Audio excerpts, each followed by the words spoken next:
gentle. That's my first time in Columbus. So, You're an old pro. Yeah. You've actually known Ryan longer than any of us around here. The opportunity to get back and work together, how appealing was that for you? Very. There's a learning curve when you take a new job, when you come into a new place. And so having history with him, kind of growing up in the business a little bit and knowing his vision and things that he had, it's going to make it a lot easier that way. And just excited, honestly, just to get back and closer to home for me and my family, and then him running the programs. It was very enticing. Has he changed at all since the last time? Nah, that's the best part about it. When I saw him in front of the meeting room, I mean, he is who he is. He has the room, he has the kids, and they have him.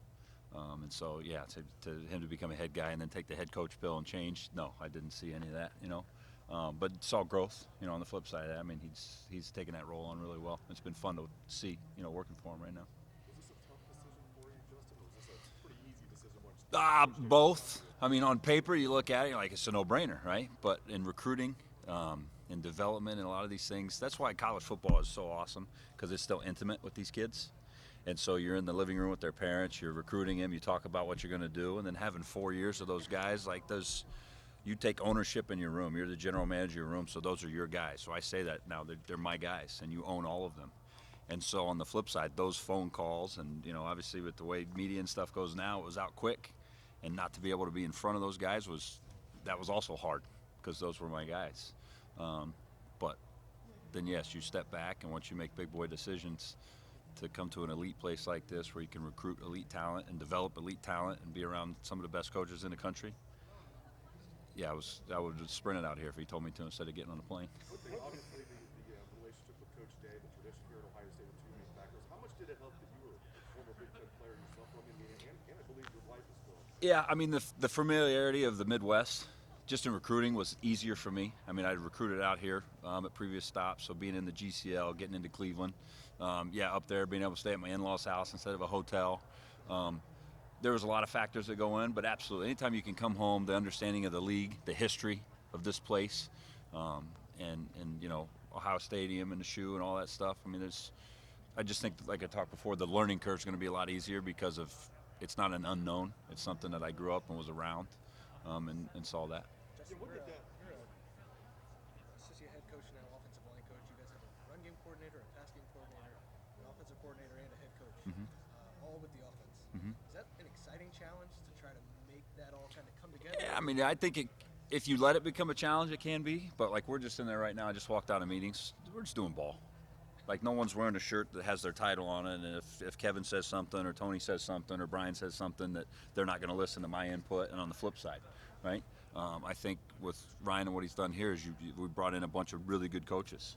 And so your development of your position is key, and then the development of the scheme, right? But, I mean, statistically and what they've done here, like, the offense is pretty damn good. So I don't need to come in and revamp or change a bunch of things. I'm here to enhance and make those things better. And along the way, whether my business card had 3 titles or 2 or none, that's just what we're trying to do. So if you want it to be a challenge, it could be. But with these guys here, it's not going to be, because at the end of the day, we're the offensive coaches in that unit. We're just trying to get our guys better. With the offensive line, an area where they struggled at times a little bit last year. It's an area where you guys at UCLA thrive. People use your film as, this is textbook how to run the football.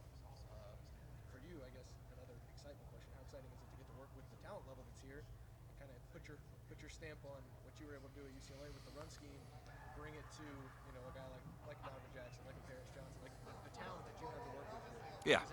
As a coach, what do you see in that? Is that exciting for you?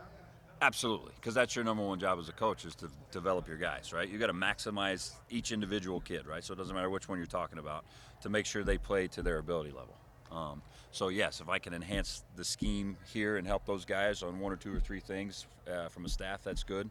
And then really just the excitement of coaching. Once again, the intimacy, I think I said it before, of coaching college football. You get to take an 18, 19-year-old kid and then watch him grow and develop him through that to get him ready for the next level. So the kids we're going to be able to recruit here, the place that the kids that this place wants to bring in, yeah, I'm very excited for that.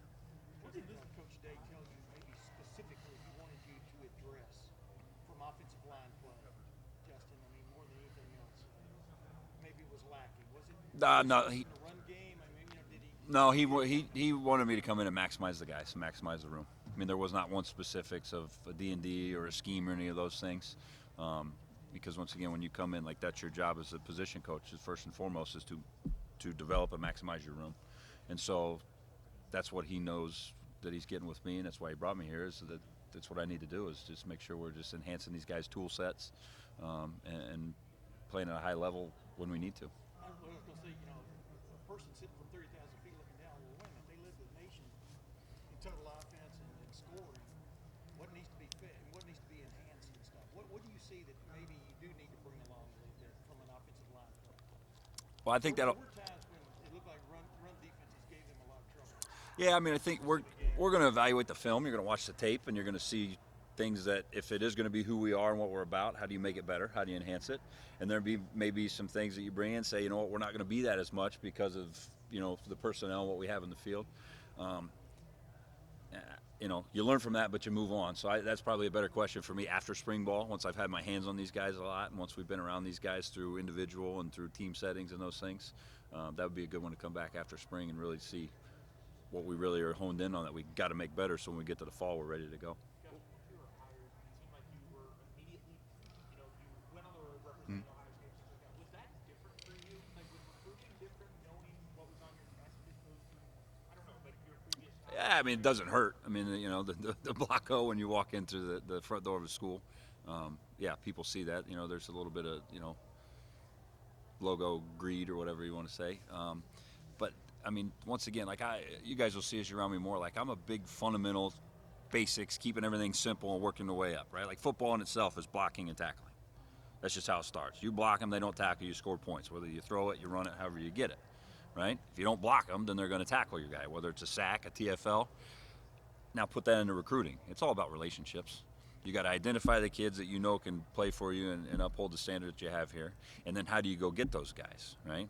It's not, for me, it's not with cool Instagram edits or dancing or music or whatever that stuff is. Like, you got to go in and hit the ground running with the high school coach, with the parents, with the mentors, with whoever's helping that kid in that decision.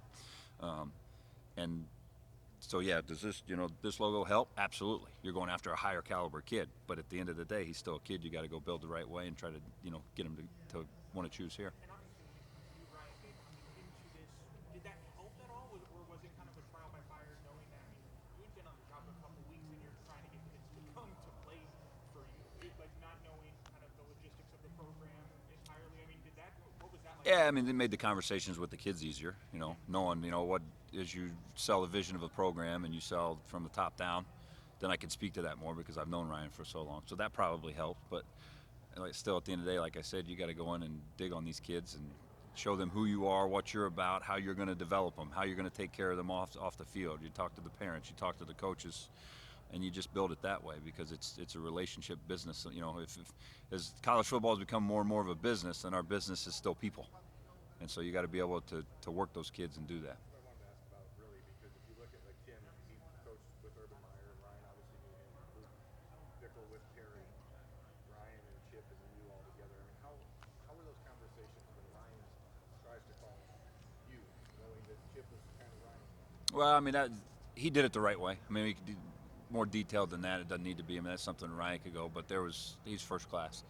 He does it the right way. That's why he's a head football coach at Ohio State, right? So everything was gone about the right way through the discussions and those things. And then ultimately it was a decision that I had to make with what was best for me and my family and those things, and wound up here. West guy just missed the 0 degree. Yeah, you know what? I had to get the dust off the cobwebs from the winter coats in the closet because we didn't need those much in Westwood and Los Angeles. But I wouldn't say I missed it, but I'm getting acclimated pretty quick. How do you adjust to that mental shift? I mean, premier athletes and coaches, you guys all have the same kind of mentality, just to talk about that.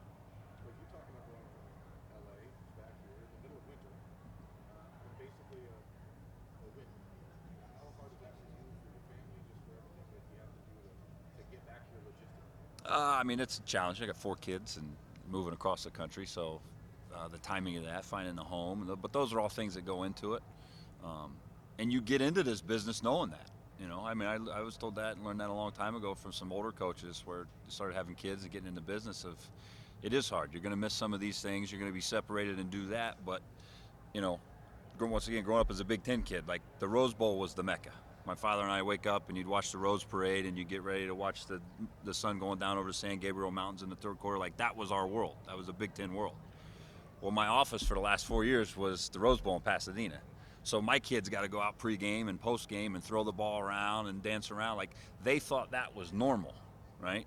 Now here, coming here, their pregame are going to be down on the field at the Horseshoe, right? And Ohio Stadium, where their classmates would kill to do that, or they once a year they get to go to a game, and like that's normal for them. So there's give and take to everything.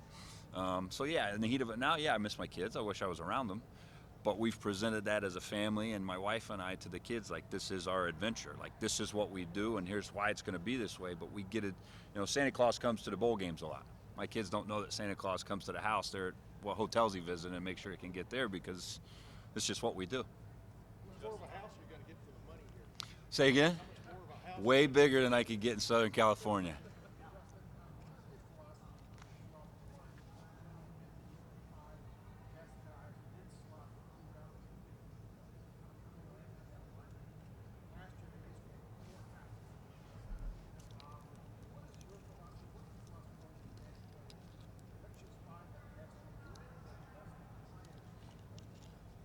Yeah, I mean, as you recruit and you look at your board, you want to recruit so many tackles and so many interior guys.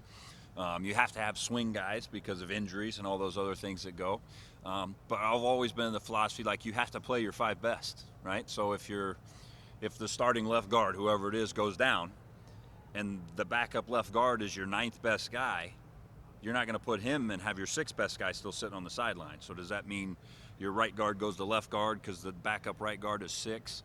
You know, there's some gymnastics there. Like I said, you have to have guys that can play, you know, multi-flex positions because of injury, because you can only travel 10, 11, or 12. You're not going to have, you know, those full guys. So, I mean, yeah, to manage the roster, you want to have so many tackles and so many guards, and you'd like those guys to play that way. But every once in a while, there could be the shell game going on of moving an outside guy inside or an inside guy outside so that your 5 best are playing to give you a chance to win a game.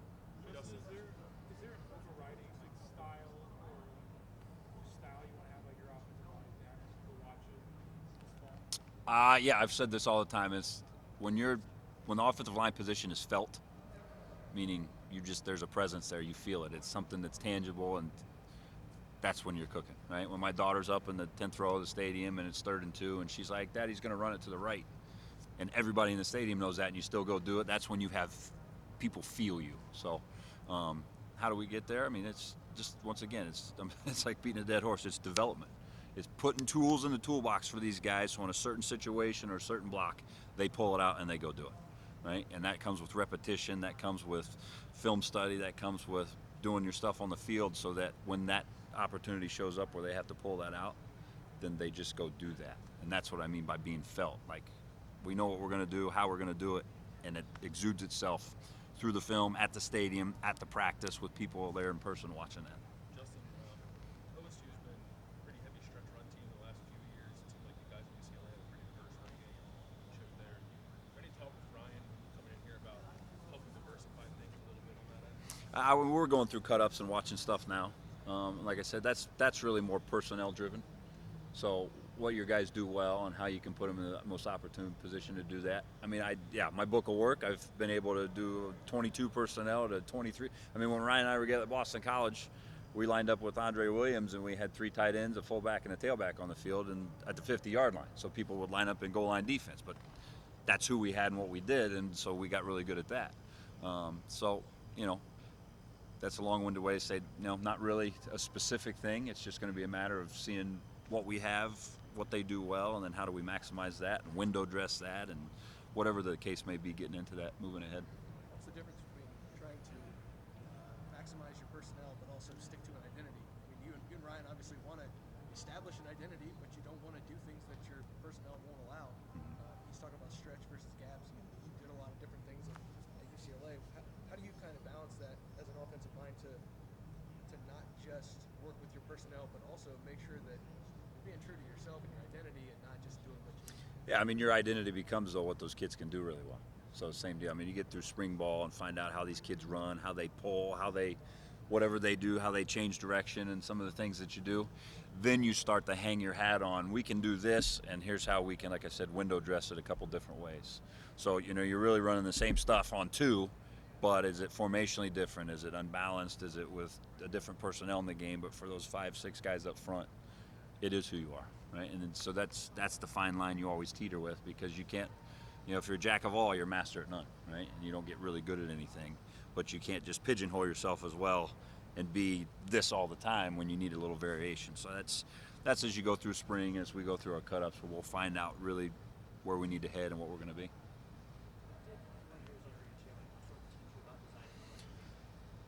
The word no doesn't exist. You can say, whoa, let's look at it. But kind of going back to the question we just had, like, well, that's not who we are, that's not what we do, so we're not going to do that. Well, then you can maybe get caught a little short that way. So the best thing about working with him was that in the run game and the throw game and protections of, let's take a look at it. Can we make it efficient enough for us, or can we make it who we are? Now, it wasn't always finalized like, yeah, we're going to do that, but there was never an ironclad of like, no, we don't do that. It's, let's see, let's look at it, let's talk through it, let's twist it a little more so it becomes more like what we do, but there's still a wrinkle here. What do you think it'll be like going from working with Chip to another guy who's sort of able to get in the spread offense? Awesome.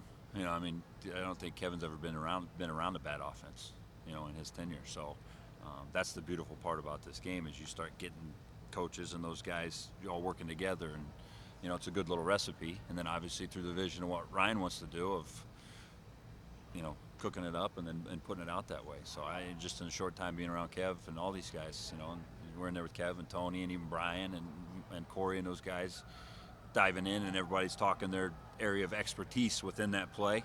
It's exciting because be able to come in and supplement that. Just when you talk about a clean slate going into spring and not forming evaluations maybe off of last year, what would be your philosophy and how that shakes out, what you want to see in these practices? Because last year there was a debate about this guy's a tackle or guard, or just the 5 best, and those maybe seem like they should be the same thing, but they're not. Yeah, I think it'll shake itself out. But as you go into spring, what do you look for? You see how a kid competes. You see how he thrives when there's a little adversity. All these things sound a little cliche, but they're cliches for a reason, because it happens, right? Yeah. So however you want to put that. So getting into spring ball, yeah. How is a guy from individual to a partial team deal, from a partial team deal to when the lights are on, right? How does he play in that situation? Who is he next to? Is this guy, when he has these reps, look pretty good next to this guy, and then this one, when he's more on his own, not as good? So you start to kind of, massage through that and figure that out. But that's the best part about this game, honestly, is like the best players show themselves, right? So whoever those 5 best are, they're gonna rear their head pretty quick, and then how do you accelerate their growth? That's our job as a coach. You want to just find your best 5 guys, and they're kind of out